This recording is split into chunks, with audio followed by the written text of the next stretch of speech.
Pakistan's Washington outreach against India backfires, public humiliation, zero traction. Finepoint. Pakistan's latest outreach to Washington, led by former Foreign Minister Bilawal Bhutto Zardari, was meant to counter India's global campaign to expose Islamabad's role in cross-border terrorism. But it backfired. What unfolded was a series of public embarrassments, from being scolded by US lawmakers, to being fact-checked by a journalist at the UN, and being completely ignored on key agenda items like the Indus Waters Treaty. After India announced a cross-party delegation to multiple countries to build consensus against Pakistani terrorism, Islamabad rushed to mount a smaller, reactive mission focused on the United States. The aim was to challenge India's narrative, whitewash Pakistan's use of terror as state policy, and project itself instead as a victim of terrorism. But the strategy was flawed. The facts were on India's side, not Pakistan's. What followed was a series of public relations disasters for Islamabad. Let's start with US Congressman Brad Sherman.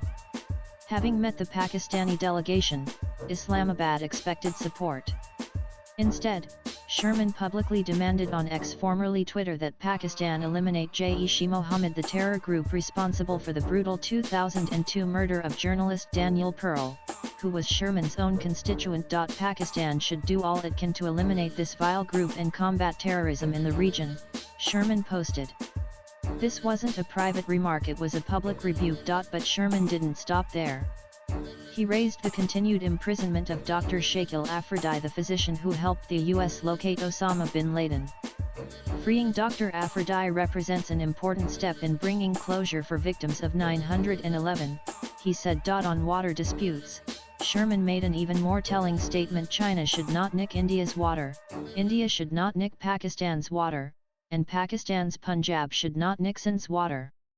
That exposed the hypocrisy of Pakistan's position on water sharing, not just regionally but domestically. Met with Bhutto Zardari, Pakistan's ambassador, Sheikh House Foreign Affairs leadership for a candid conversation about regional tensions following last month's India-Pakistan conflict, democracy in Pakistan, counter-terrorism in the region. 15pic.twitter.com. Neb-Fi-ATS Congressman Brad Sherman, June 5, 2025. Sherman then landed a final blow, highlighting Pakistan's persecution of minorities.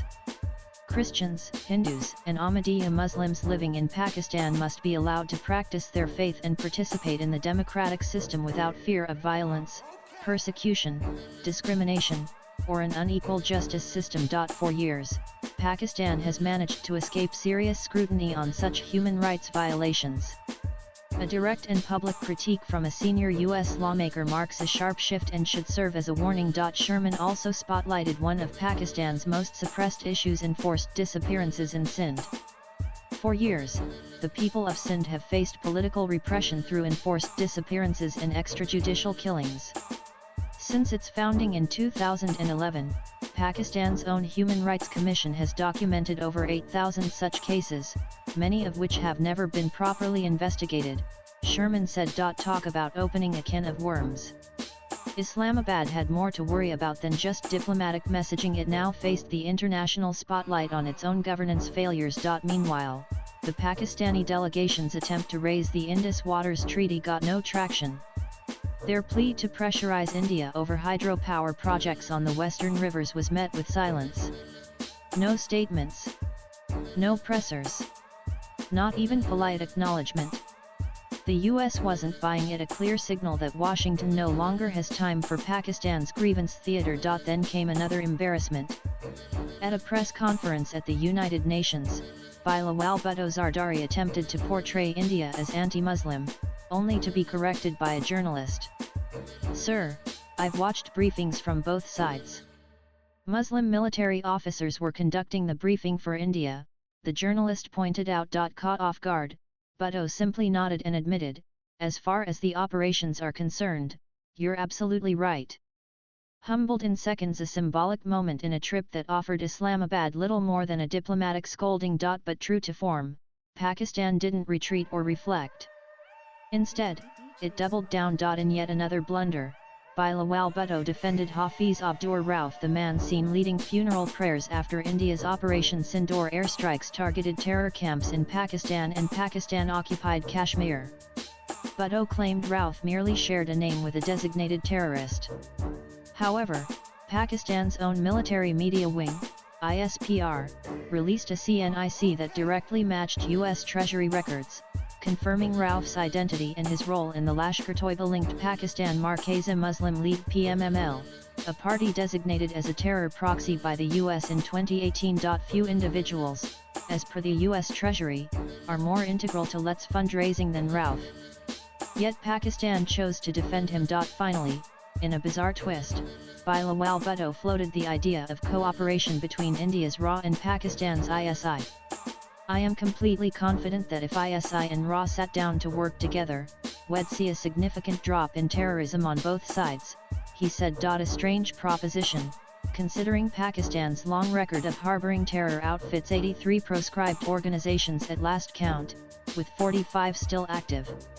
These include transnational networks like the Haqqani Network, ISKP, and Al-Qaeda, alongside India-focused groups like Lashkar-Toiba and Jaish-e-Mohammed.